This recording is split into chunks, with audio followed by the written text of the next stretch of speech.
আবার এখন নতুন নতুন আবার আল্লামা টাইটেল দেওয়া চলছে। আবার যে আমি আমার কথা বলছি, যিনি যোগ্য তিনাকে সেইটাই আমরা বলেছি। আর আমি আসিম বিল্লাহ সিদ্দিকী এখানে একটা কথা বলেছি, সোশ্যাল মিডিয়ায় শুনলে আপনারা পাবেন, যদি ইসলাম শরিয়াত যদি হুকুম দিত, ইসলাম শরিয়াত যদি হুকুম দিত, তাহলে আমি আসিম বিল্লাহ কি বলেছিলাম,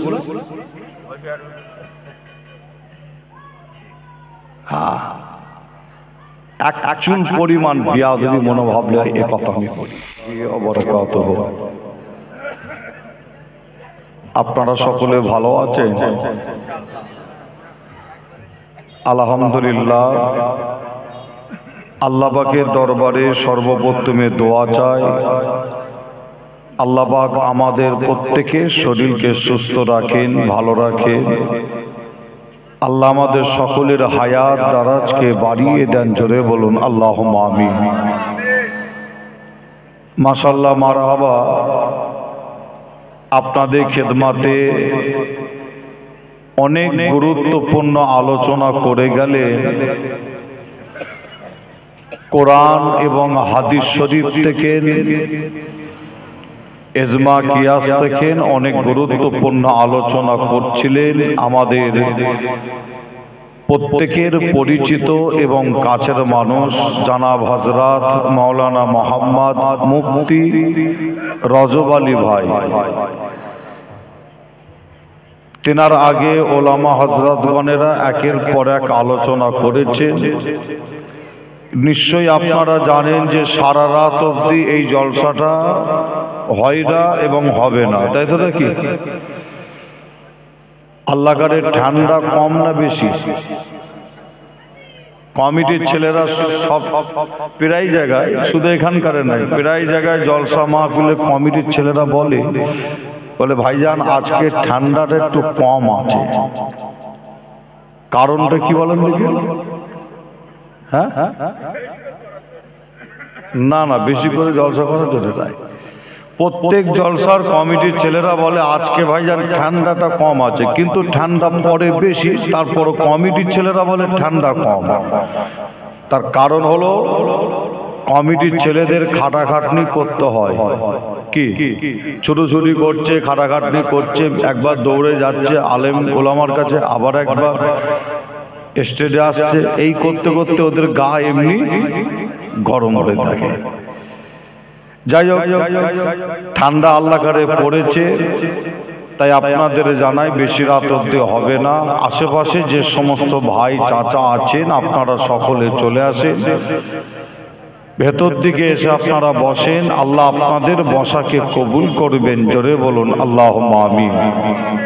আলোচনা শুরু করার আগে আপনাদের কাছে ছোট ভাই ছোট ছেলে হিসাবে এসেছি ফুরফুরা দরবার শরীফ থেকে। আমার আগে ওলামা হযরতরা আলোচনা করে গেছেন, আপনারা এখানে বসে দরুদ শরীফ পড়েছেন, কি বড় হয় না? দরুদ শরীফ পড়েছেন, কিন্তু আমি আপনাদের কাছে এলাম আলোচনা শুরু করার আগে আমরা প্রত্যেকেই নবী প্রেমিক, রসুল প্রেমিক, তাই আলোচনা শুরুর আগে আমরা আবারও নবীর মোহাব্বত ভালোবাসায় দরুদ শরীফ পাঠ করব। কেননা নবী না হতা তো कुछ भी ना होता, ना जमीन होता, ना आसमान होता, ना चांद होता, ना सूरज होता, ना काबा होता, ना नमाज होता। मेरे खुदा ने मेरे नबी के लिए सारा जहान को बनाया। जोरे बोलो सुबहान अल्लाह। তাই নবী প্রেমিকরা নবীর মহাব্বতে দরুদ শরীফটা একটু বেশি পড়ে, ঠিক না বল? তাই আলোচনা শুরু করার আগে প্রত্যেকেই আমরা নবীর মহাব্বত ভালোবাসা জোরে আওয়াজের সাথে একবার দরুদ শরীফ পড়ি। দরুদ শরীফ আল্লাহুম্মা সাল্লি আলা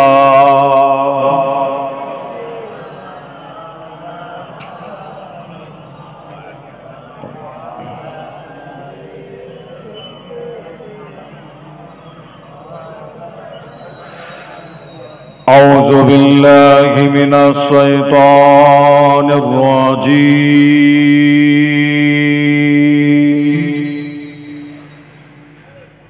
بسم الله الرحمن الرحيم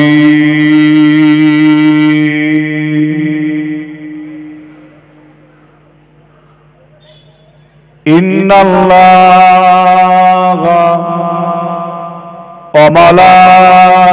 وملائكته يصلون على النبي يا أيها الذين آمنوا صلوا عليه وسلموا تسليما اللهم صل على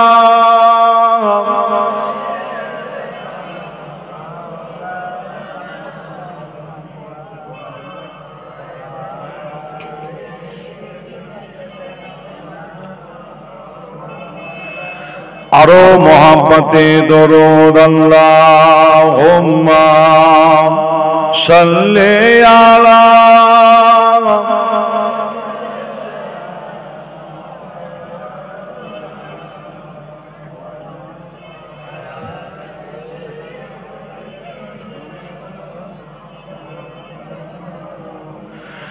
मेरे आँखों के पुतली में जलवा के मोहम्मद का मेरे दिल के आईना में नक्शा के मोहम्मद का कोई जन्नत में जाएगा कोई दो जोखों में पहुंचेगा मदीने की तरफ दौड़ेगा दीवाना मोहम्मद का अल्लाहुम्मा सल्ली अला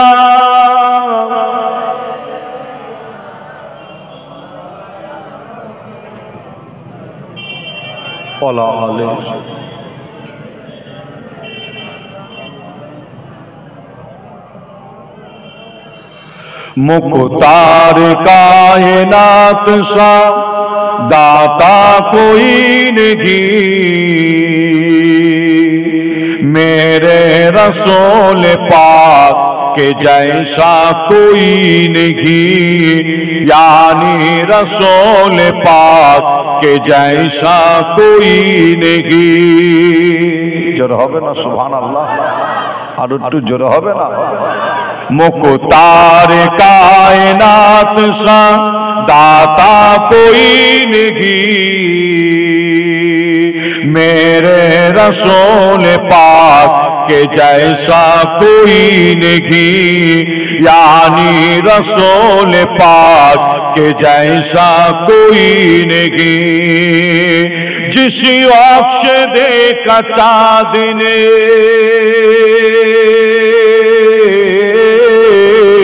जिस अक्ष देखा चाँद ने चेहरा हुजूर का ओ देखते हो गया सैदा हुजूर का जोर হবে না আর একটু জোরে বলবেন না जिस अक्ष देखा चाँद ने चेहरा हुजूर का ओ देखते हो गया सैदा हुजूर का कहने लगा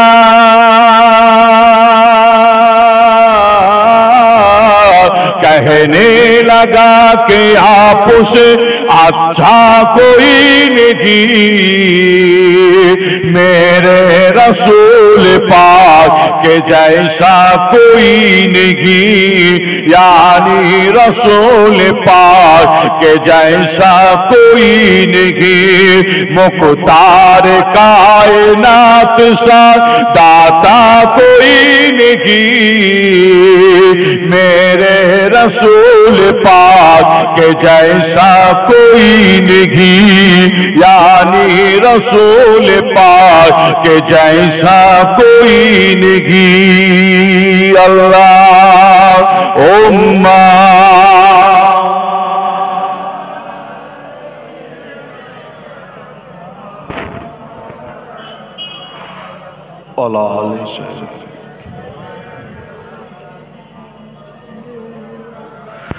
बोलो ला इलाहा इल्लल्लाह, ला इलाहा इल्लल्लाह, ला इलाहा इल्लल्लाह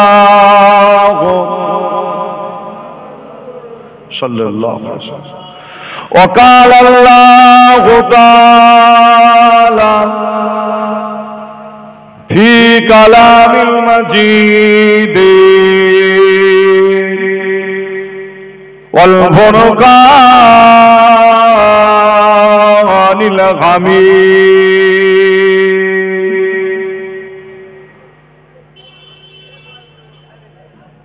वमा खलक़तुल जिन्ना वल इंसा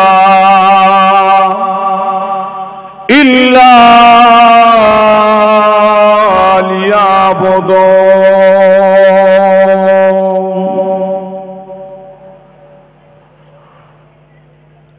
प्यारे हाज़िर मजलिस, আমার দিনদার নেককার আল্লাহওয়ালা আমার মুরব্বী আমার চাচা জান গণেরা, আমার জওয়ান যুবক ভাইরা, পর্দার অন্তরের আড়ালে অবস্থিত আমার মা ও বোনেরা, উলামায়ে কেরাম, হাফেজে কোরআন, আল্লাহ তাআলার হাজী বান্দা গণেরা, আমার গ্রামবাসী ভাই জানেরা, আজকে কারে এই মাহফিলে অর্থাৎ আল্লাহর ওলি মুজাদ্দিদুজ জামান দাদা হুজুর পীর কেবলার খলিফা, আপনারা জানেন এই গ্রামে এই পাড়ায় কর্মস্থানে শুয়ে আছে মুজাদ্দিদুজ জামান দাদা হুজুর পীর কেবলার খলিফার স্মরণে ইশালে সওয়াব। সেই ইশাল সওয়াবের কমিটি সাহাবান গণেরা খেদমাতে আপনাদের কাছে এসে হাজির হয়েছি। সেই ফুরফুরা দরবার শরীফ থেকে আপনাদেরই পীরের ঘরের বাচ্চা হিসাবে ফুরফুরা জমিনে শুয়ে আছেন আল্লাহ, যিনাকে হাক্কানি আল্লাহর ওলি অর্থাৎ হাক্কানি পীর করেছিলেন। একবার জোরে বলুন সুবহানাল্লাহ। কি হাক্কানি ছিলেন না বেদাতি ছিলেন? বর্তমান সময় বেদাতি অনেক আছে না? নাই বেদাতি নাই? দেখবেন সেই দাদা পীরের ঘরের সন্তান যেমন আল্লাহর ওলি হয়েছেন, বড় হুজুর, মেজ হুজুর, সেজ হুজুর, ন হুজুর, ছোট হুজুর, আল্লাহ 5টা গোলাপ ফুল করেছিলেন। এক এক ফুলে আল্লাহ যেমন এক একটা রকম খুশবু দিয়েছিলেন, ঠিক ঠিক তেমন দাদা হুজুরের হাতে হাত দেওয়া মানুষগুলো তিনারাও এক একটা ফুল ছিলেন, আর এক এক ফুলে এক এক রকম খুশবু পাওয়া যেত। বসিরহাটের জমিনে যেমন শুয়ে আছে আল্লামা রুহুল আমিন সাহেব হুজুর, নাম শুনেছেন। আর আপনাদের জানাই দাদা হুজুরের হাতে হাত দেওয়া মানুষ যেমন আল্লামা রুহুল আমিন ছিল, ঠিক তেমনই আপনাদের এই পাশেই শুয়ে আছে, প্রত্যেকেই তিনার নাম কম বেশি জানেন। কি জানেন না? দাদা হুজুরের হাতে হাত দেওয়া মানুষ ছিলেন যিনার নাম হলো জানাব হযরত ফয়জুল চিশতি রহমাতুল্লাহ আলাইহি, তাই তো নাকি? দাদা হুজুর পীর কেবলা 14তম খলিফা ছিলেন। জোরে বলো। আপনাদের এখানে শুয়ে আছে, তিনার স্মরণী ইশালের স্বভাব এবং আপনাদের গ্রামের পাড়ার আশেপাশে যে সমস্ত কবরবাসীরা কবরে শুয়ে আছে, তিনাদের রুহের মাগফিরাতের দোয়ার মজলিস। তবে আপনাদের ছোট ভাই ছেলে হিসাবে আল্লাহর ওলির স্মরণী ইশালের স্বভাবে এসে আপনাদের এতটুকুন বলে দিয়ে যাব, আপনাদের জানিয়ে দিয়ে যাব, মুজাদ্দিদুল জামান দাদা হুজুরের হাতে হাত দেওয়া মানুষগুলো তিনারা প্রত্যেকেই আল্লাহর ওলি হয়ে গেছিলেন। জোরে বলো। আপনাদের বাপ দাদু, তার দাদু, তার দাদু, তার দাদু, এনারাও কিন্তু আল্লাহর ওলি ছিলেন। আপনাদের দাদুরা, যে আপনারা বলবেন ভাইজান আমাদের দাদুরা আল্লাহর ওলি ছিল, আমরা তো কোনো পীরজাদার মুখ থেকে, কোনো পীর সাহেবের মুখ থেকে, আলেম ওলামাদের মুখ থেকে তো শুনলাম না, আপনি এসে বলছেন আমার দাদুর দাদুরা আল্লাহর ওলি ছিল। যে হ্যাঁ, যদি আপনারা প্রমাণ করতে যদি চান, যে আপনারা যদি আমার কাছে যদি জিজ্ঞাসা করেন যে আপনি বললেন কিভাবে, আপনাদের জানাই, কোদাল কাঁধে করে নিয়ে যদি কর্মস্থানে যদি যান, দাদা হুজুরের হাতে হাত দেওয়া মানুষ আপনাদের এলাকার গ্রামের কর্মস্থানে গিয়ে দেখান যে এই মানুষটা শুয়ে আছে, মুজাদ্দিদুল জামান দাদা হুজুরের হাতে হাত দেওয়া মানুষ, অর্থাৎ আপনার দাদু কি তার দাদু শুয়ে আছে। যদি কোদালে করে কবরটাকে যদি আপনি খুঁড়ে যদি খুঁড়ে ফেললে আপনি দেখতে পাবেন আমার আল্লাহ আজও পর্যন্ত তিনার লাশকে কবরে টাকা রেখে দিয়েছে। আপনাদের দাদুরাও ছিল, দাদুরাও ছিল আল্লাহর ওলি। বাংলাদেশের জমিনে শুয়ে আছে অনেক দাদা হুজুরের খলিফা আছে না, যেমন ভারতবর্ষের জমিনে, বাংলাদেশের জমিনে দাদা হুজুরের হাতে হাত দিয়েছিল। বাংলাদেশের জমিনে বাড়ি আমার আপনার ধর্মের ঘরের সন্তান ছিল যে না, অন্য ধর্মের বাড়ির সন্তান ছিল, লাখপতি ঘরের সন্তান। নাম ছিল কি? প্রতাপ চন্দ্র সেন। কি নাম ছিল? আল্লাহর ওলির দুটো কথা বললে আপনাদের অসুবিধা হবে কি? যে কেন আজকে আপনাদের ব্যানার কিন্তু কি? ব্যানার হলো আপনাদের পোস্টার হলো, উদ্দেশ্য হলো কি? মুজাদ্দিদুল জামান দাদা হুজুরের খলিফা স্মরণী ইশালের স্বভাব। তাহলে ব্যানার অনুযায়ী কিছু আলোচনা তো করতেই হয়, ঠিক না বল? আপনাদের গ্রামে পাড়ায় আবার অনেক সময় ব্যানার হয়। কি ব্যানার? বিশ্বনবী দিবস ব্যানার হয়। কি হয় না? রবিউল আউয়াল মাস হয় না? তাহলে সেই ব্যানার অনুযায়ী কিছু আলোচনা তখনও ওলামা হযরতরা এসে করেন না? আবার অনেক সময় হয় বড় পীর সাহেব হুজুরের স্মরণী ইশালের সভা, কি ব্যানার হয় না? আবার হয় মুজাদ্দিদুল জামান দাদা হুজুরের স্মরণী ইশালের সভা, খাজা মঈনুদ্দিন চিশতি আজমিরি হুজুরের স্মরণী ইশালের সভা।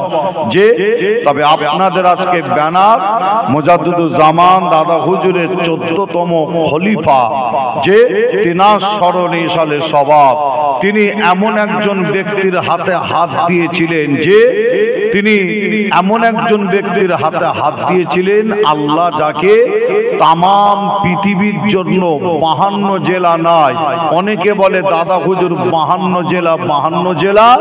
আমি আসিম বিল্লাহ সিদ্দিকী বলি এই ধারণাটা, এই কথাটা ভুল। তার কারণ আমার আল্লাহ আমার আপনার পীরকে 52 জেলা নয়, সারা পৃথিবীর জন্য আল্লাহ মুজাদ্দিদ করেছিলেন। কি কথাটা ভুল বললাম? যে আমি যদি আপনাদের কাছে যদি জিজ্ঞাসা করতাম দাদা হুজুর কত জেলার, আপনাদের মধ্যে অনেকে বলতেন 52 জেলা, কিন্তু আমি বলছি 52 নাই, সারা পৃথিবীর জন্য আল্লাহ মুজাদ্দিদ করেছিলেন। আর আপনারা যেনারা 52 জেলা উত্তর দিতেন, প্রশ্ন করলে আপনারা উত্তর দিতেন, আমি তাদের কাছে যদি জানতে চাই 52 জেলা আপনি বললেন কিভাবে? যে অনেকে বলে না, আপনি জিজ্ঞাসা করবেন 52 জেলা কি হিসাবে কোন দিক থেকে বলছে, তখন বলবে দাদা হুজুর পীর কেবলার 52 জেলায় মুরিদ আছে, তাই তেনাকে 52 জেলার পীর বলা হয়, তাই তো নাকি? তবে আপনাদের বলি, আমার আপনার পীর মুজাদ্দিদুজ্জামান দাদা হুজুরের শুধু 52 জেলায় পীর আছে না 52 জেলার বাইরেও মুরিদ আছে? 52 জেলা না 52 জেলার বাইরে? বাইরে নাই। আপনাদের যদি নাম বলি 52 জেলার বাইরে, অর্থাৎ ইন্ডিয়ার বুকে যেমন আছে, আবার ঠিক তেমন আপনাদের বলে যায় যে পাকিস্তান, আপনারা নাম শুনেছেন, একটা দেশ আছে, ওই পাকিস্তানের বুকেও আমার আপনার পীরের খলিফার মাজার আছে। জোরে বলো, জোরে হবে না? পাশেই বাংলাদেশ, আপনারা চলে যান প্রমাণ পেয়ে যাবেন। বাংলাদেশের জমিনে দাদা হুজুরের খলিফার মাজার, যে নিসারউদ্দিন সাহেব নাম আপনারা শুনেছেন, সরসিনা, সেই নিসারউদ্দিন সাহেব তিনার মাজার বাংলাদেশের জমিনে। এবং বাংলাদেশের জমিনে এমন কোন জেলা নাই, প্রত্যেক জেলায় জেলায় ফুরফুরা পীর আবু বাক্কা দাদা হুজুর পীর কেবলার মুরিদ বাংলাদেশের জমিনে হাজার হাজার নাই, ওই বাংলাদেশের জমিনও কোটি কোটি মুরিদ, অর্থাৎ আমাদের পীর ভাই। জোরে বলো, জোরে হবে না? মুসলমানের ঘরে ছেলে মেয়েরা, বাড়া তরুণেরা, আয়ামা নওজওয়ান যুবকেরা, পর্দার অন্তরালে মা ও বোনেরা, এ আমার নবী প্রেমিকেরা, তাই আমি আসিম বিল্লাহ আপনাদের ছোট ভাই, ছোট ছেলে হিসাবে আপনাদের জানিয়ে দিয়ে যায়, আজ আপনারা এমন একটা মাহফিলে এসে বসেছে, আমার কমিটি ভাইরা এমন একটা মাহফিল তৈরি করেছে। এই যুবকেরা আল্লাহর ওলির স্মরণে সালে সবার, মুজাদ্দিদুজ্জামান দাদা হুজুরের খলিফা স্মরণে সালে সবার, তাই আমি আসিম বিল্লাহ আপনাদের জানিয়ে দিয়ে যায়, এ নবী প্রেমিকেরা, দাদা হুজুর পীর কেবলার হাতে হাত দিয়েছিল, আপনাদের গ্রামে শুয়ে আছে।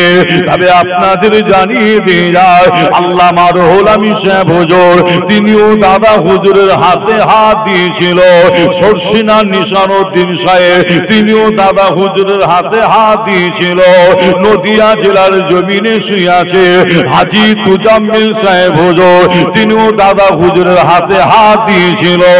এই যুবকেরা, আপনাকে আমাকে মনে রাখতে হবে, ফুরফুরার পীর আবু বাক্কা দাদা হুজুরের হাতে হাত দিয়েছিল। তিনার খলিফারা চোখ বন্ধ করে হাতে হাত দিয়েছিল, যে না আল্লামা রুহুল আমিন সাহেব হুজুর, যিনাকে বলা হয় এলেমের দরিয়া, এলেমের সাগর বলা হয়, আল্লামা রুহুল আমিন সাহেব হুজুর, তিনি এত এলেম শিক্ষা করেছিল।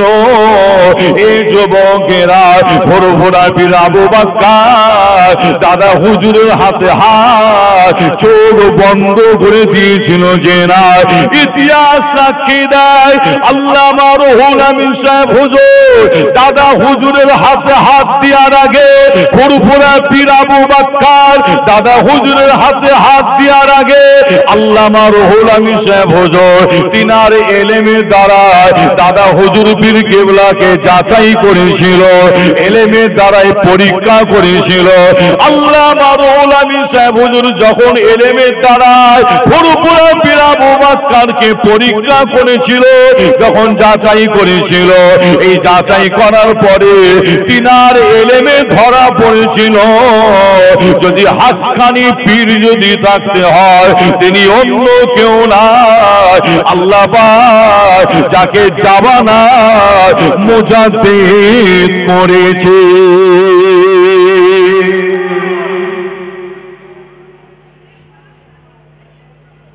হাতে হাত দিয়েছিল এলেমের দ্বারাই কি করে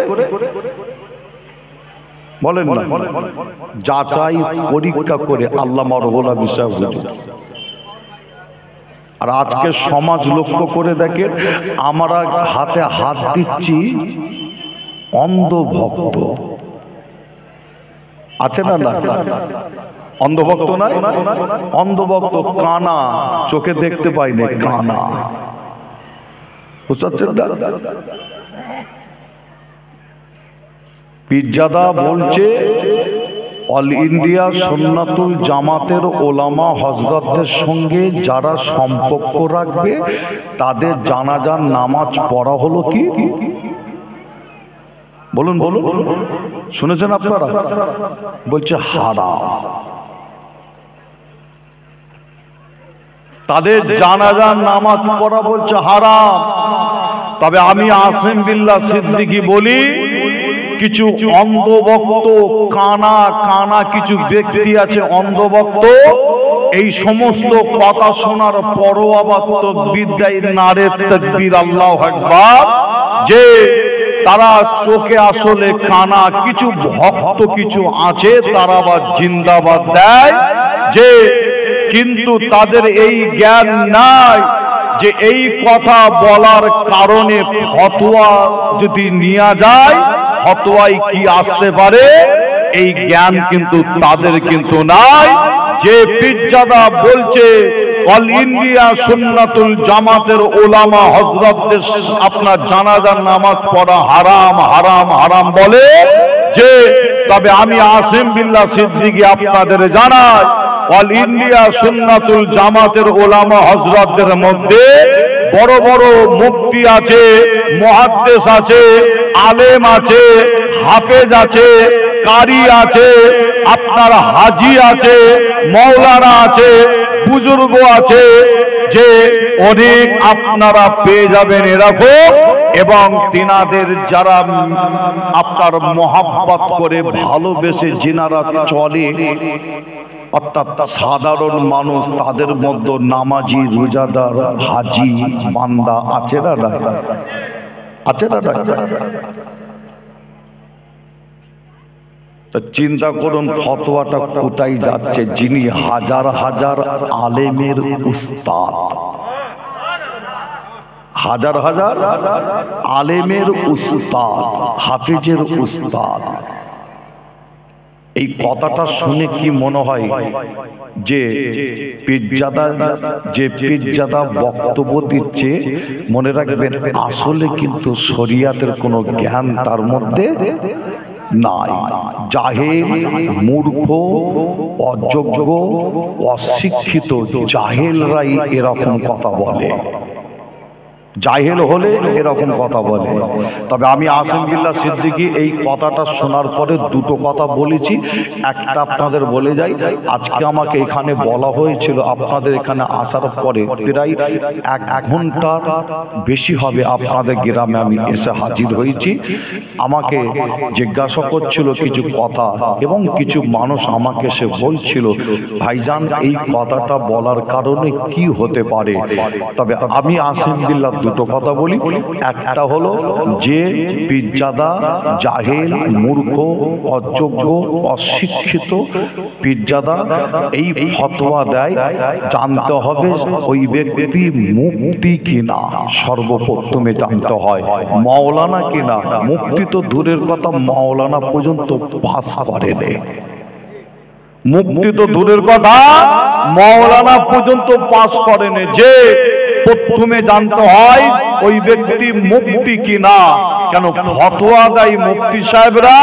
যে তবে আমি আসিম বিল্লাহ সিদ্দিকী আপনাদের জানাই, যিনি ফতোয়া দেয় তিনি আবার অল ইন্ডিয়া সুন্নাতুল জামাতের সাথে খুব সুন্দর সম্পর্ক, ভালোবাসা ছিল। ফুরফুরার একজন বয়োজ্যেষ্ঠ পীর আল্লামা আবু ইব্রাহিম সিদ্দিকী চাচাজান হুজুর, তিনাকে আপনারা দেখেছেন, তিনার হাতে হাত দিয়েছেন, তিনার সাথে মুসাফা করেছেন। দেখলে মনে হতো যে একজন আল্লাহর ওলিকে আমরা দেখছি। জোরে বলো, জোরে হবে না? সেই আল্লামা মাশাআল্লাহ এখানে একবার এসেছে সেই আল্লামা মরহুম আবু ইব্রাহিম সিদ্দিকী হুজুর দুনিয়া থেকে বিদায় দিলেন, ইন্তেকাল করলেন। আর ইন্তেকালের পরে জানাজার নামাজে ওই জাহিল মূর্খ অশিক্ষিত পীরজাদাকে আবু ইব্রাহিম চাচা জানাজার নামাজে একদম প্রথম কাতারে দাঁড়িয়েছে। কত নম্বর কাতারে? কাতারটা হচ্ছে প্রথম কাতার, একদম দ্বিতীয় কাতার নাই, আবার একদম ফার্স্ট কাতারে জানাজার নামাজ যিনি পড়াচ্ছেন তেনার পিছনে একটা কাতার, সেই ফার্স্ট কাতারে আমরা সব দাঁড়িয়েছি, সেই কাতারে তিনি দাঁড়িয়েছে। তাহলে ফতোয়া তাহলে দিচ্ছ আর কাজ করছো কথার সাথে কাজের কি ফতোয়া দিচ্ছে অল ইন্ডিয়া সুন্নাতুল জামাতের ওলামা হযরতদের সঙ্গে যারা মিশে থাকবে অর্থাৎ বক্তব্য শুনবে, যে অল ইন্ডিয়া সুন্নাতুল জামাতের যারা আছেন তাদের জানাজার নামাজ পড়া যাবে না, অথচ তিনি আবার আবু ইব্রাহিম সিদ্দিকী চাচাজান হুজুরের একদম ফার্স্ট কাতারে দাঁড়িয়ে জানাজা পড়েছে। শুধু জানাজা নয়, যে মানুষের এত ভিড়ের চাপ, ফুরফুরা দরবার শরীফে যখন কোনো হুজুর আল্লাহর ডাকে সাড়া দেয়, ফুরফুরা যখন পীর সাহেব যখন কেউ আল্লাহর ডাকে সাড়া দেয়, দেখবেন মানুষ মহব্বত করে, অনেক মানুষ যায় না জানাজার নামাজে শরীক হবে দেখার জন্য। যে এই জানাজার নামাজের আগে পর্যন্ত আপনার বেশ কয়েকবার বাড়ি থেকে যে লাশ বাইরে বার করা হয় যাতে মানুষ দেখতে পায় জানাজার নামাজের আগে, আবার সেই লাশ মোবারক আবার ফের নিয়ে চলে যাওয়া হয়। তখন বাড়িতে আত্মীয় স্বজন মহিলারা তিনারা আবার দেখে, আবার থাকতে থাকতে ফের খাটিয়া কাঁধে করে নিয়ে আবার বাইরে আনা হয়। এই খাটিয়া কাঁধে করে নিয়ে বাইরে বার করা হয়, ভেতরে নিয়ে যায়। কারা নিয়ে যায়? যে আপনার যিনারা যুবক আছে ফুরফুরা শরীফের ভাইপোরা, তাই তো নাকি? তাহলে আমরা নিশ্চয়ই লাশ খাটিয়া কাঁধে নিই, তাই তো নাকি? যে আমরা নিয়ে একবার বাইরে নিয়ে আসি, আবার ভেতরে নিয়ে যায়। যে ওই আপনার যিনি ফতোয়া দিচ্ছে ওই পীরজাদা, যে তিনি আবু ইব্রাহিম চাচাজানের খাটিয়া কতবার কাঁধে নিয়েছে তার বুঝাচ্ছেন না? কত মহব্বত, খাটিয়া কাঁধে করে ভেতরে নিয়ে যাচ্ছে বাইরে আনছে, ভেতরে নিচ্ছে বাইরে আনছে। আর এরকম জলসা মাহফিলে বলছে খবরদার সাবধান, তাদের জানাজা পড়া যাবে না। বুঝাচ্ছেন না? সাধারণ মানুষের মাথায় কিভাবে ঢুকাচ্ছে দেখে। যে আর আমি আসিম বিল্লাহ ফতোয়াটা আপনাদের বলে যাই, আমি ফতোয়া দিচ্ছি যে না, মুফতি সাহেবদের কাছে ফতোয়া নিলে আপনারা পেয়ে যাবেন। কি ফতোয়া? এই কথাটা বলার কারণে, এই কথাটা কোন কথাটা? যে একজন মাওলানা, একজন মুফতি, একজন হাফেজ, একজন কারি, একজন ইমাম, একজন মুয়াজ্জিন অল ইন্ডিয়া সুন্নাতুল জামাতের সাথে আপনার প্রত্যেকেই কম বেশি সম্পর্ক আছে না নাই? ইমাম আছে, হাফেজ আছে, মাওলানা আছে, কারি আছে, মুফতি আছে, মুয়াজ্জিন আছে, যে আল্লাহওয়ালা মানুষ আছে। যে এই ফতোয়াটা দেওয়ার কারণে যে আপনারা বাংলার মুফতি সাহেবদের কাছে যাবেন, যে কোনো মুফতির কাছে গিয়ে ফতোয়া নেবেন, এই ফতোয়াটা দেওয়ার কারণে ওই পীরজাদার ঈমান নাই, ঈমান নাই, ঈমান নাই। এই কথা বলার কারণে ঈমানটাকে কি করেছে? ধ্বংস করে দিয়েছে। এবার আপনারা ভাববেন আসিম বিল্লাহ সিদ্দিকী যেন একটু বাড়াবাড়ি বলে ফেললো, তাই তো নাকি? যে না, অনেকে ভাবতে পারে একটু বুঝিয়ে দিয়ে যাই যে আচ্ছা, হারামকে কোনো ব্যক্তি যদি হালাল বলে তার ঈমান থাকবে না, ধ্বংস হবে? হারামকে কেউ যদি হালাল বলে তার ঈমান থাকবে না, ধ্বংস হবে? ধরেন যেমন মদ খাওয়া হচ্ছে হারাম, মদ খাওয়া হারাম। একজন ব্যক্তি রাস্তার ধারে দাঁড়িয়ে মদ খেচ্ছে, আপনি গিয়ে তাকে বলছেন এই মদ খাচ্ছিস কেন, জানিস না মদ খাওয়া হারাম? ওই ব্যক্তি আপনার কথা শুনে আপনাকে গা জোয়ারি করে বলছে কে বলেছে মদ খাওয়া হারাম, আমি তো হালাল জিনিস খাচ্ছি, বলে তার ঈমান থাকবে না, ঈমান ধ্বংস হবে। ইমান ধ্বংস হবে না? যে ওই মদখোর নিশাখোর যদি এটা বলতো মদ খাওয়া হারাম আমি জানি, কিন্তু আমি মদ খাচ্ছি, যে যদি আপনার হালাল যদি না বলতো তাহলে হতো কি, ফতোয়া হলো ওই ব্যক্তি মদ খাওয়ার কারণে ওই ব্যক্তির গুনাহ হতো, গুনাহ হতো, গুনাহ হতো, ঈমান কিন্তু যেত না। কি ওই ব্যক্তি বলতো আমি মদ খেয়েছি, যে আপনার যখনই বলেছে হালাল, ফতোয়া হচ্ছে ওই ব্যক্তির সঙ্গে সঙ্গে ঈমান চলে যাবে। আর ওই মদ যদি বলতো যে হারাম হালালের দিকে না গিয়ে যদি বলতো আমি খেয়ে ফেলেছি, তাহলে কি হতো, গুনাহ হতো, কিন্তু ঈমান যেত না। আর ঠিক তেমন যদি কোনো ব্যক্তি হালাল জিনিসকে কেউ যদি হারাম বলে, হালাল জিনিস অর্থাৎ জায়েজ জিনিসকে কেউ যদি বলে না জায়েজ হারাম, কি হবে বলে? মুফতিদের কাছে ফতোয়া নেবেন, ফতোয়া নিলে পাবেন যে যেমন নামাজ পড়া আল্লাহ ফরজ করেছে, তাই তো নাকি, যে এই নামাজ পড়া ফরজ, কেউ যদি বলে নামাজ পড়া হলো, মুখ দিয়ে বলা যাচ্ছে না, বলতে নিজেকে একটা কেমন লাগছে, বুঝতে পারছেন না? কেউ যদি বলে হালাল একটা জিনিস, ওই হালাল জিনিসটা করা যাবে না, ওইটা হারাম, ফতোয়া নেবেন আপনারা। কেউ যদি হালালকে হারাম বলে তারও ঈমান যাবে, আর কেউ যদি হারামকে হালাল বলে তারও ঈমান যাবে। যে তাহলে জানাজার নামাজ পড়াটাকে ওই পীরজাদা হারাম বলার কারণে ফতোয়া হচ্ছে ওই পীরজাদার ঈমান নাই, ঈমান নাই, ঈমান নাই। দ্বিতীয়বার তাকে আবার ঈমান আনতে হবে, দ্বিতীয়বার ঈমান আনতে হবে। এটা হচ্ছে ফতোয়া।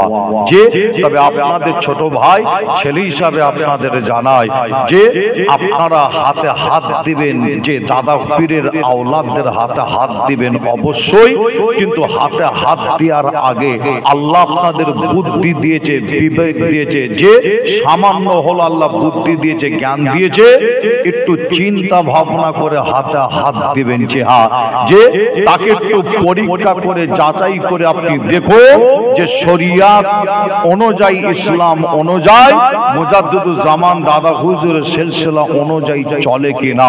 যদি আপনার এলেমে বুদ্ধিতে যদি ধরা পড়ে যে না ইনি ঠিক আছে, তাহলে সেই পীরজাদা, সেই পীর সাহেব যদি হাতে হাত দিতে যদি পারে, মনে রাখবেন মুজাদ্দিদুজ জামান দাদা হুজুরকে আপনি পেয়ে যাবেন। জোরে বলুন, জোরে হবে না? মুসলমানের ঘরে ছেলে মেয়েরা, বাড়া তরুণেরা, আয়ামানব জবান যুবকেরা, পর্দার অন্তরালে মা বোনেরা, হে আমার নবী প্রেমিকেরা, তাই আপনাদের জানিয়ে দিয়ে যায়, বাংলাদেশের জমিনে বাড়ি ছিল চিনান্নার প্রতাপ চন্দ্র সেন নাম ছিল। আমার আপনার ধর্মের ঘরে ছেলে ছিল না, অন্য ধর্মের ঘরে ছেলে ছিল, লাখপতি ঘরের সন্তান ছিল। এই যুবকেরা নাম ছিল প্রতাপ চন্দ্র সেন, কিন্তু আপনাদের জানিয়ে দিয়ে যায় আল্লাহকে আল্লাহ বলে, নবীকে নবী বলে ঈমান এনে কলমা পড়ে মুসলমান হয়ে গিয়েছিল। নবী প্রেমিকেরা, ফুরফুরা পীর আবু বকর মুজাদ্দিদুজ জামান দাদা হুজুরের হাতে হাত দিলে, এই হাতে হাত দেওয়ার পরে তিনার নাম হলো সুফি আব্দুল মুমিন নাম হয়ে গিয়েছিল। আরো জোরে বলুন সুবহানাল্লাহ। এ নবী প্রেমিকেরা, নাম ছিল প্রতাপ চন্দ্র সেন, নাম হলো সুফি আব্দুল মুমিন। দাদা হুজুরের হাতে হাত দেওয়ার পরে আমার আপনার পীর তিনাকে বলেছিল, যাও চলে যাও, জঙ্গলে চলে যাও, আব্দুল মুমিন জঙ্গলে চলে যাও। ওই সময় সুফি আব্দুল মুমিন সাহেব হুজুর তিনি জঙ্গলে চলে গিয়েছিল। দাদা হুজুর বলেছিল জঙ্গলে গিয়ে আল্লাহর ইবাদত করো, নামাজ নামাজ পড়ো, রোজা রাখো। আমার পীর মুজাদ্দিদুজ্জামান দাদা হুজুর পীর কেবলা রাহমাতুল্লাহ আলাইহির এই কথাটা শুনে সুফি আব্দুল মুমিন সাহেব হুজুর গভীর জঙ্গলে প্রবেশ করেছিল, জঙ্গলের ভেতরে গিয়েছিল। এই যুবকেরা ইতিহাস সাক্ষী দেয়, ওই জঙ্গলের ভেতরে একদিন নাই, দুদিন নাই, কিছু কম বেশি 22 বছর আল্লাহ ইবাদত তিনি করেছিলেন। এই 22টা বছর ইবাদত করার পরে তিনি জঙ্গল থেকে বার হয়ে ফুরফুরা দরবার শরীফে আসে। পীরের সাথে দেখা করবে এই না মনে করে যখন ফুরফুরা দরবার শরীফে যখন এসে হাজির হয়, ওই সময় মুফতি আজম মেজলা হুজুর পীর কেবলার সাথে দেখা হয়ে গেল। এই যুবকেরা এই কথাটা বলে গেছেন কে? মুফতি আজম মেজলা হুজুর পীর কেবলা তিনি নিজের জবানে বলে গেছে, আমি যখন বাইরে বার হলাম আমার সাথে দেখা হয়ে গেল আমার আব্বা জানের মুরিদ সুফি আব্দুল মুমিন সাহেবের সাথে দেখা হয়ে গেল। এই যুবকেরা সুফি আব্দুল মুমিন সাহেব হুজুর মুফতি আজম মেজলা হুজুরকে সালাম দিয়েছিল। মুফতি আজম মেজলা হুজুর সালামের জবাব দিয়েছিল। সুফি আব্দুল মুমিন সাহেব হুজুরের সময় মুফতি আজম মেজলা হুজুরকে বলতে লাগে, মেজো ভাই, মেজো ভাই, আমি আপনার আব্বা জানের মুরিদ, আমি আপনার আব্বা জানের মুরিদ। আমি জঙ্গলে গিয়েছিলাম আল্লাহকে রাজি খুশি করার জন্য। 22 বছর আল্লাহর ইবাদত করেছি মেজো ভাই। আমি যখন জঙ্গলের ভেতরে প্রথম যখন প্রবেশ করি আপনার আব্বা জানের অর্ডার নিয়ে, হুকুম নিয়ে জঙ্গলের ভেতরে যখন প্রথম প্রবেশ করি, আমি লক্ষ্য করে দেখলাম গভীর জঙ্গল থেকে একটা বাঘ বার হয়ে আসে। তার হা করে মেজো ভাই আমাকে খাবে বলে আসছিল। ওই সময় আমি করেছিলাম মেজো ভাই নিজের চোখটা বন্ধ করে আল্লাহর দিকে স্মরণ করেছিলাম, নবীর দিকে স্মরণ করেছিলাম, ফুরফুরা পীর মুজাদ্দিদুজ্জামান দাদা হুজুরের দিকে। এই যুবকেরা ওই সময় বলতে লাগে কি জানে মেজো ভাই, আমি কিছুক্ষণ পরে চোখটা খুলে দেখলাম ওই বাঘটা আমার পাশে এসে বিড়ালের মতো বসে আছে।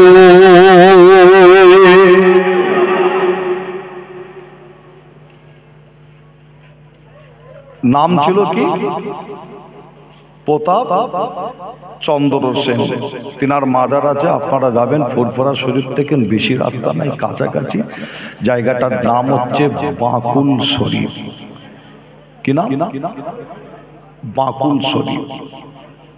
যাবেন, গিয়ে জিয়ারত করে আসবেন, দোয়া নিয়ে আসবেন। যাওয়া হয়তো নাকি আল্লাহর ওলিদের মাজারে, যান না আপনারা?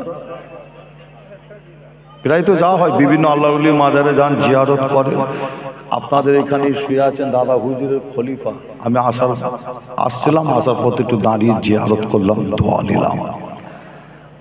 জিয়ারত করবেন, দোয়া নেবেন। যে বিশাল বড় গম্বুজ করে রেখেছে মানে যে ইনি বড় আল্লাহর ওলি, যে না, বুঝতে না? আল্লাহর ওলিদের মাজারে আছে গম্বুজ, যে আর বিশাল বড় একটা যে গম্বুজ করা আছে, এখানে কি গম্বুজ করা আছে? আছে কি? যে না। হ্যাঁ হ্যাঁ, এখানে তো ঘিরে রেখেছে, একটু একদম দেখা যাচ্ছে ঘিরে রেখেছে, পাঁচিল দিয়ে একটু ঘিরে রাখা আছে। জিয়ারত করবেন, দোয়া নেবেন। যে কবর জিয়ারত অবশ্যই আপনি করতে পারেন, আল্লাহর ওলিদের মাজার জিয়ারত অবশ্যই করতে পারেন, কিন্তু সিস্টেম নিয়ম অনুযায়ী যদি করেন আপনার নেকি স্বভাব হবে। আর সিস্টেম নিয়মের বাইরে যদি যান আপনার জন্য তখন গোনা হবে। অর্থাৎ কবরে গিয়ে আপনি কিন্তু সেজদা দিতে পারবেন কি? কবরে সেজদা দিতে পারবেন না, কবরে চাদর ফুল দিতে পারবেন না। মনে রাখবেন, কবরে গিয়ে আপনি এই দাদা হুজুরের খলিফা এখানে শুয়ে আছে, এনার মাজারে এসে জিয়ারত করবেন। এই জিয়ারত করতে এসে বলতে পারবেন না যে আমার একটা সন্তান নেই, আপনি আমাকে একটা সন্তান দেন। কিছু মুসলমান এমনও আছে খাজা হুজুরের মাজারে গিয়ে সন্তান চাই, আছে না নাই? আছে না নাই? দাদা হুজুরের মাজারে গিয়ে সন্তান চাই যে, তবে আপনাদের বলে যাই, আপনাদের জানাই যে সেজদা দেবেন কাকে? একমাত্র আল্লাহকে। যত বড় পীর হোক, যত বড় ওলি হোক, যত বড় ভালো ব্যক্তি হোক, যে মনে রাখবেন সেজদা আমরা দেবো কাকে? একমাত্র আল্লাহকে। চাইবেন কার কাছে? আল্লাহর কাছে। বলবেন কার কাছে? আল্লাহকে বলবেন। যে চাইতে যদি হয় আল্লাহর কাছে চা, বলতে যদি হয় আল্লাহর কাছে বলো।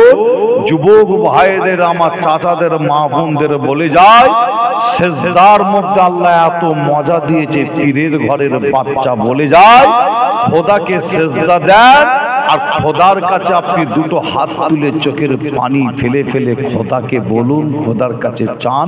পীরের ঘরের বাচ্চা যারাই এই সেজদা দেওয়ার ওসিলায় আল্লাহ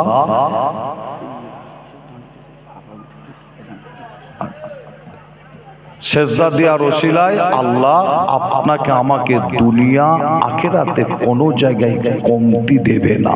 জোরে বলো, জোরে হবে না? আমার কমিটি ভাইরা বলছে রাস্তায় অনেকে দাঁড়িয়ে আছেন, জায়গা দেওয়া যাচ্ছে না, তারপরও সামনে এখানে মনে হচ্ছে 3 থেকে 4 জন মনে হয় বসবে, তাই তো নাকি? কমিটির ভাইরা কিন্তু এই জায়গাটা খুব ফলো করে দেখেছে, কানে কানে এসে বলে গেছে একটু আগিয়ে আসতে বলুন। আচ্ছা, আগিয়ে না এসে যদি 3 জন 4 জন যদি এখানে এসে বসে যায়, পূরণ হয়ে যাবে তো নাকি? আবার যদি বলি সব আগিয়ে আসেন, মোটামুটি আগা থেকে আবার আরো 10 জন উঠেও পড়বে আবার, তাই তো নাকি? এরকম হয় না? প্রায় জলসা মাহফিল হয়। তারপরও বলবো, যিনারা রাস্তার ধারে আছেন, রাস্তার আপনার সাইডে কমিটি ভাইদের বলবো চট বিছিয়ে দেন। আর যদি কোনো ভাই যদি কষ্ট করে একটু আসতে পারে, সামনে মনে হচ্ছে 3-4 জন বসলেই হয়ে যাবে, একটু যদি কষ্ট করে এসে বসেন, আল্লাহ আপনাদের বসাকে কবুল করবে। জোরে বলুন আল্লাহুম্মা আমিন। আর একটু জোরে হবে না? আচ্ছা, একবার দরুদ শরীফ পড়েন, আর একটু যদি আগিয়ে আসতে পারেন দেখেন তো, চেষ্টা করে। উঠে যাবেন না জানো আবার, তাই তো নাকি? আমার পরেই মুফতি সাহেব হুজুর আছেন, কিছু অল্প সময় আলোচনা করে তিনি দোয়া চাইবেন। যে একবার দরুদ শরীফ পড়তে পড়তে একটু আগিয়ে আসেন। দরুদ শরীফ। আল্লাহুম্মা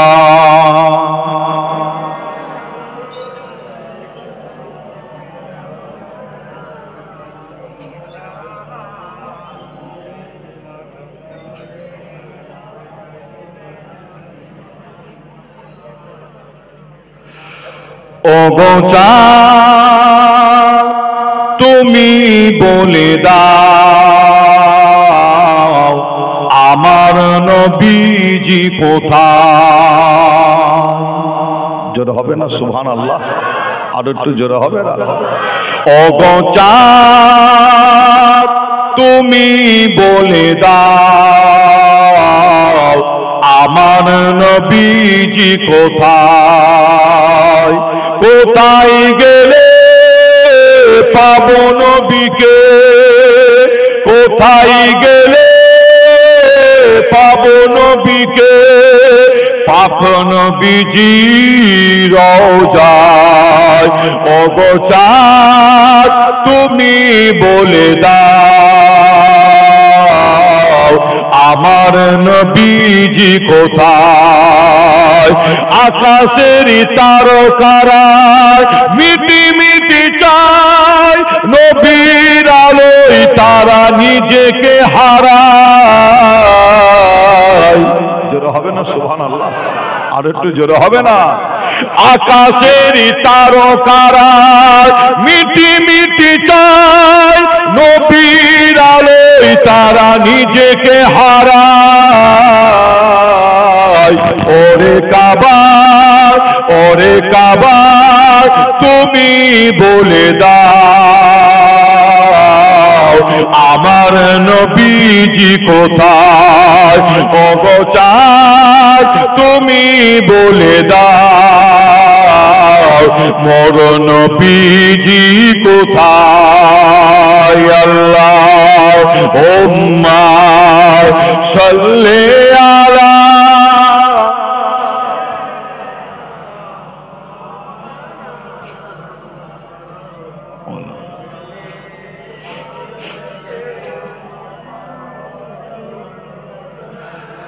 আমার দিনদার ইমানদার নেককার আল্লাহওয়ালা ভাইজানেরা, জওয়ান যুবকেরা, পর্দার অন্তরের আড়ালে অবস্থিত আমার মা ও বোনেরা, আলোচনা করতে করতে ছেড়ে রেখে এলাম কোথায়?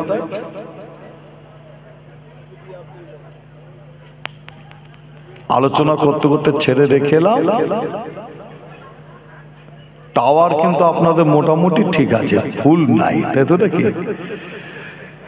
যে দেখবেন বাজারে কিছু সিম কার্ড বেরিয়েছে, কিনে মোবাইলে লাগালে দেখবেন, মোবাইলে লাগিয়ে আপনি এমন একটা গ্রামে পাড়ায় যাবেন, গিয়ে দেখবেন আপনার মোবাইলে টাওয়ার নাই, টাওয়ার ফেল। এমনও কিছু কিছু গ্রাম পাড়া আজও আছে না?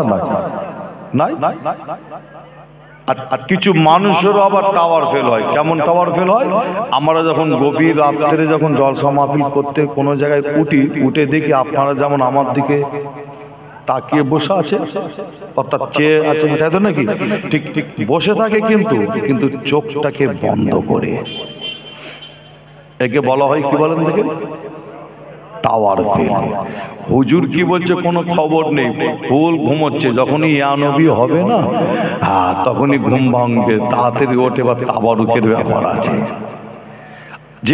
কিন্তু আপনাদের গ্রামে পাড়ায় এসে দেখছি মাশাআল্লাহ মারহাবা, আপনাদের প্রত্যেকের মোটামুটি ফুল টাওয়ার, তাই তো নাকি? ফুল টাওয়ার।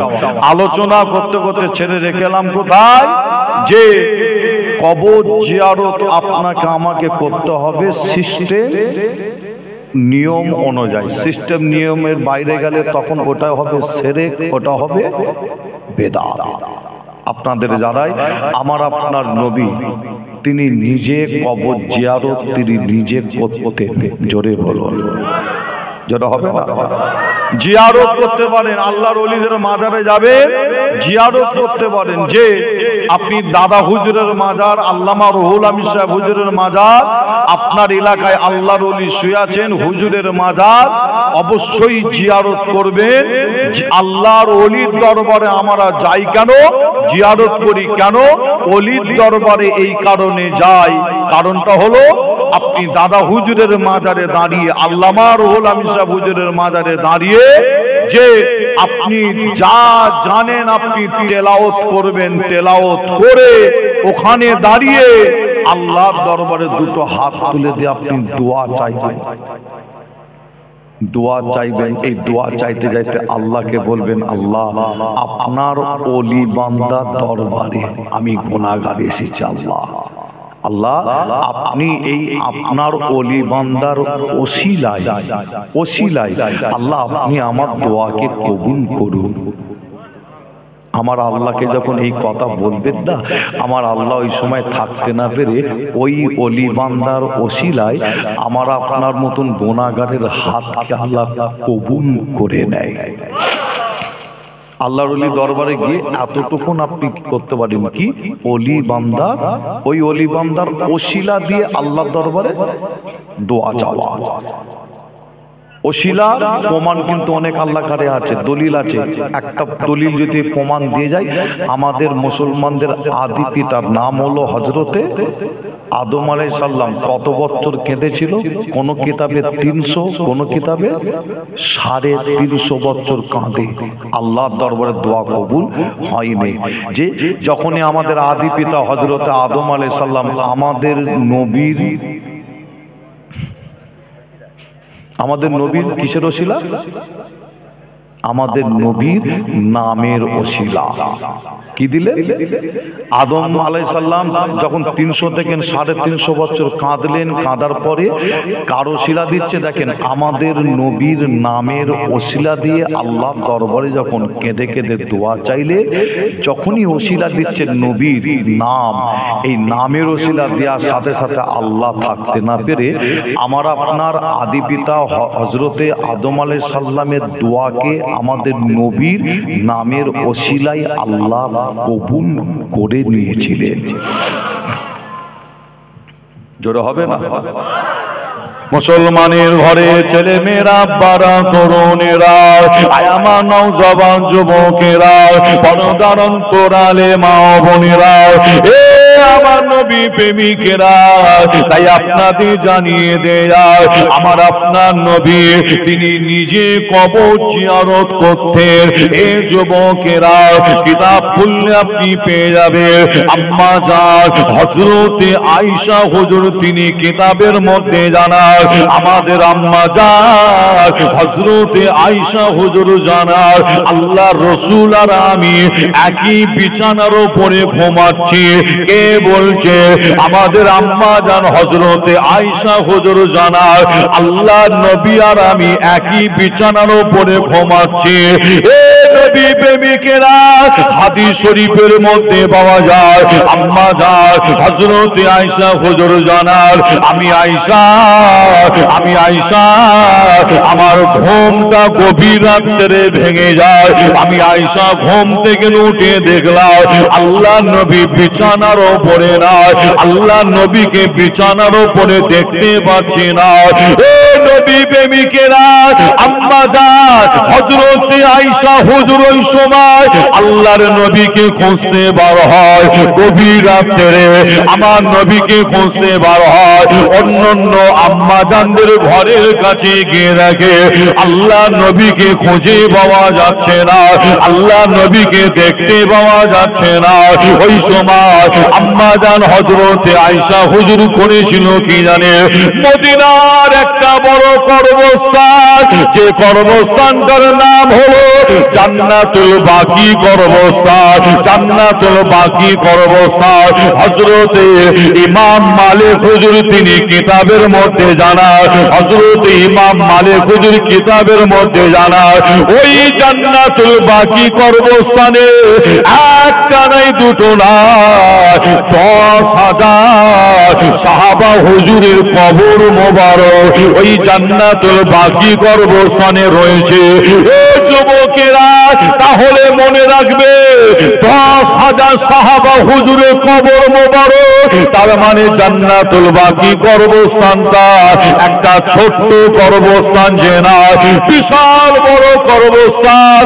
এ নবী প্রেমিকেরা, শুধু সাহাবা হুজুরের কবর মোবারক যে না, এই জান্নাতুল বাকি কর্মস্থানে আমার নবীর বংশধরের কবর মোবারক রয়েছে।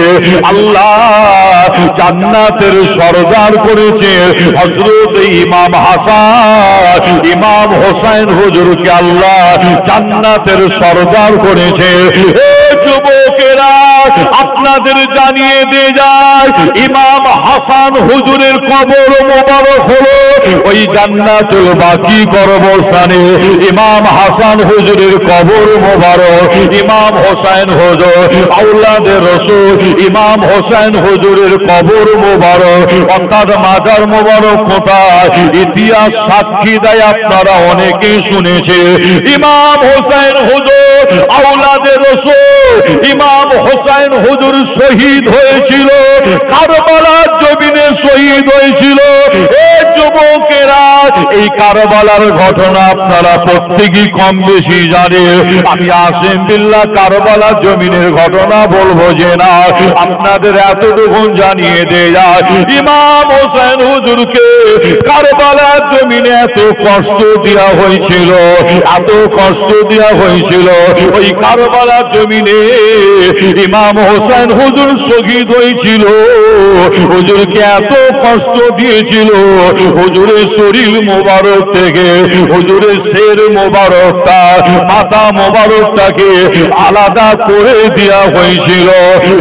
নবী প্রেমিকেরা, আওলাদে রাসূল ইমাম হোসেন হুজুরের শরীর থেকে মাথা মোবারকটা কারবালার জমিনে আলাদা করে দিয়েছিল।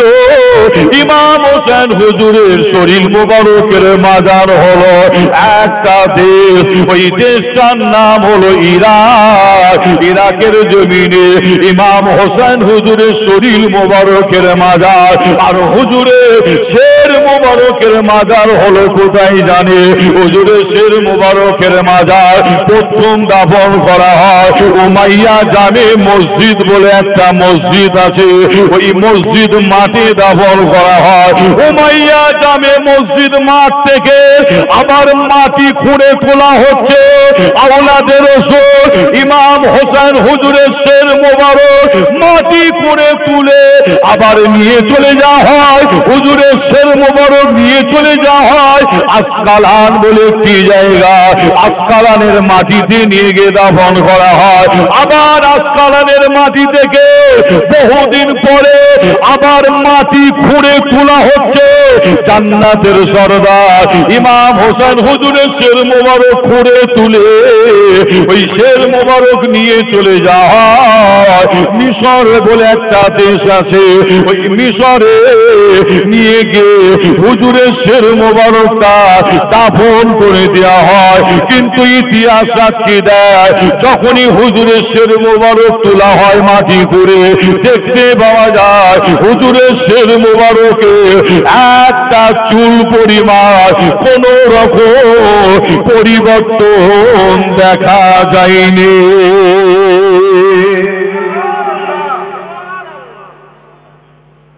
জোরে হবে না সুবহানাল্লাহ? জান্নাতের সর্দার ইমাম হোসেন হুজুরের শের মোবারক দুবার মাটি খুঁড়ে তোলা হয়েছিল, প্রয়োজন পড়েছিল তাই তোলা হয়েছিল। সঙ্গে সঙ্গে মাটি করে তোলা হয়েছে যে না, বহুদিন পরে তোলা হয়েছিল। আর আমি আসিম বিল্লাহ সিদ্দিকী এখানে একটা কথা বলেছি, সোশ্যাল মিডিয়ায় শুনলে আপনারা পাবেন, যদি ইসলাম শরিয়াত যদি হুকুম দিত, ইসলাম শরিয়াত যদি হুকুম দিত তাহলে আমি আসিম বিল্লাহ কি বলেছিলাম,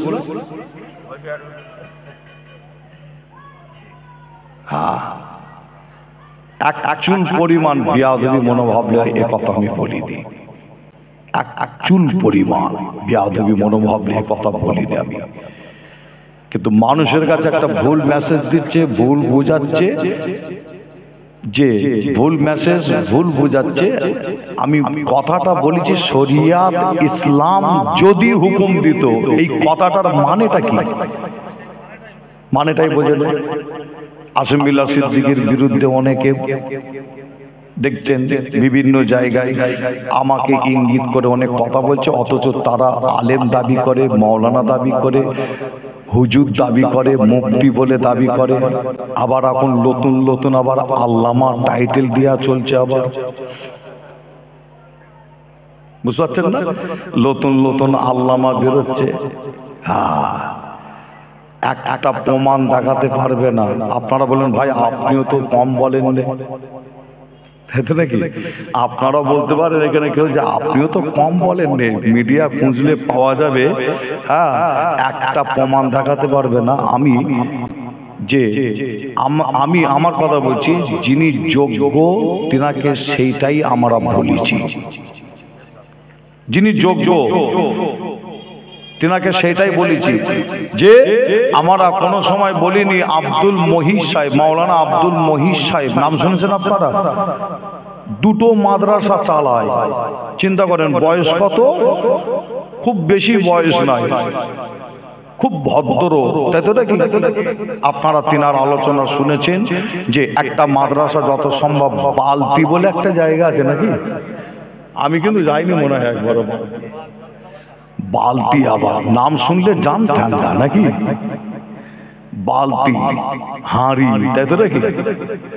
হ্যাঁ, আবার আর একটা মেদিনীপুরে আবার একটা জায়গায় জলসা গেছি, নাম বলছে কি নাম, দরজা, তার জানালা, তাহলে বুঝতে আবার বুঝতে পারছেন না?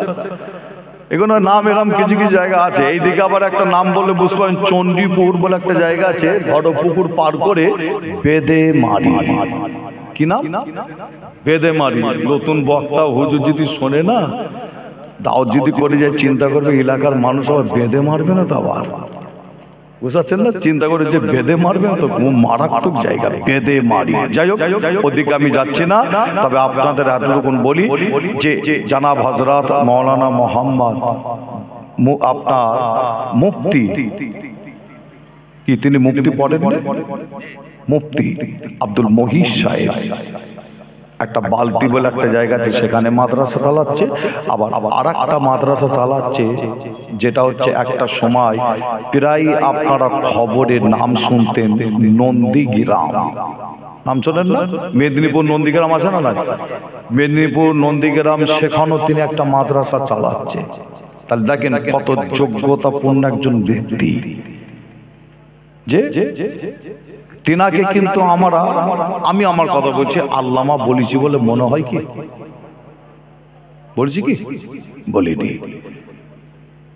একটা একটা করে যদি নাম বলি, যে আমাদের আব্দুর রাকিব ভাই, জানাব হযরত মাওলানা মোহাম্মদ হাফেজ, মনে হচ্ছে নাকি হাফেজ পড়েছেন না? হ্যাঁ, হাফেজ আব্দুর রাকিব। তিনার বাড়ি হলো কোথায়? ডায়মন্ড হাওড়া। কোন জায়গাটা জানি না, ডায়মন্ড হাওড়ার দিকে বাড়ি। তিনি একটা মাদ্রাসা, মহিলাদের মাদ্রাসা চালাচ্ছেন, দায়িত্ব নিয়ে। জায়গাটার নাম হলো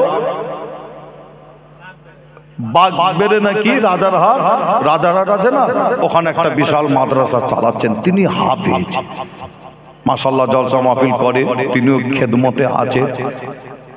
আব্দুর রাকিব সাহেবকে আসিফ মিল্লা সিদ্দিকীও মনে করলে আল্লামা মুখ আছে বলে দিতে পারি, তাই তো নাকি? আব্দুল মহিষ সাহেবকে মুখ আছে বলে দিতে পারি আল্লামা। আরো অনেক বক্তা আছে, মৌলানা আছে, বলে দিতে পারি আল্লামা, তাই তো নাকি? কিন্তু মানুষ শুনলে বলবে কি? হাসবে না মানুষ? যে হাসবে না?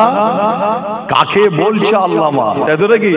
যিনি যোগ্য ব্যক্তি তাকেই আসিফ মিল্লা সিদ্দিকী আল্লামা বলেছে। যে বর্তমান সময় যে আপনার সংখ্যা যে অনেক বেশি আল্লামা, যে না হাতে গোনা পশ্চিম বাংলায় কিছু আল্লামা আপনারা পাবেন। তিনাদের মধ্যে আমাদের সকলের মহাব্বতের কাছের মানুষ যে জানাব হযরত মাওলানা মোহাম্মদ আল্লামা আব্দুল কাইয়ুম সাহেব। একবার সকলে বলুন সুবহানাল্লাহ। এতে কোনো সন্দেহ হয় কি? অন্যান্য মত পথের মানুষ তারাও মেনে নেবে, অন্যান্য মত পথ, বুঝতে পারছেন না? তারাও কিন্তু মানবেন না উনি একজন আল্লামা হওয়ার যোগ্য ব্যক্তি, যাকে তাকে আল্লামা, বুঝতে পারছেন না? আপনাদের ছোট ভাই ছেলে হিসাবে আপনাদের বলে যাই যে আমাদের কাছে তিনি আসবেন, আখিরি দোয়া মোনাজাত করবেন। আপনাদের খুব কাছের মানুষ, মহব্বতের মানুষ, প্রায় সময় আপনাদের সাথে দেখা সাক্ষাৎ হয়। আপনারা তিনাকে সহযোগিতা করবেন, শুধু অর্থ দিয়ে নাই, সময় দিয়ে সহযোগিতা করবেন। যেমন অল ইন্ডিয়া সুন্নাতুল জামাত মজবুত করে ধরেছেন, ধরে রাখবেন, মনে রাখবেন অল ইন্ডিয়া সুন্নাতুল জামাত এটা কোনো সিলসিলা নাই, মনে রাখবেন সিলসিলা নাই, এটা হলো একটা সংগঠন। এটা মানুষের কাছে একটা ভুল বার্তা দিচ্ছে, অল ইন্ডিয়া সুন্নাতুল জামাতকে উড়িয়ে দেওয়ার জন্য। আমি লক্ষ্য করে দেখছি যে কি বার্তা, ভুল বার্তা দিচ্ছে। বলছে দাদা হুজুরের সিলসিলা আর অল ইন্ডিয়া সুন্নাতুল জামাত এটাও কিন্তু একটা সিলসিলা। আসলে কি ভাইজান তাই কি? আসলে কি তাই? যে না, দাদা হুজুরের সিলসিলা আর অল ইন্ডিয়া সুন্নাতুল জামাত কিন্তু সিলসিলা নয়। অল ইন্ডিয়া সুন্নাতুল জামাত হচ্ছে একটা সংগঠন। আমি আসিফ বিল্লাহ সিদ্দিকী আমার নিজের একটা সংগঠন ফুরফুরা দরবার শরীফে আছে, আমিও চালাই। নাম হলো ফুরফুরা সিদ্দিকিয়া ফাউন্ডেশন। ফুরফুরা শরীফে আপনারা চলে যাবেন, যদি 50টা পিজ্জাদা থাকে, সংগঠন হচ্ছে 150 খানা। কটা? 150 খানা।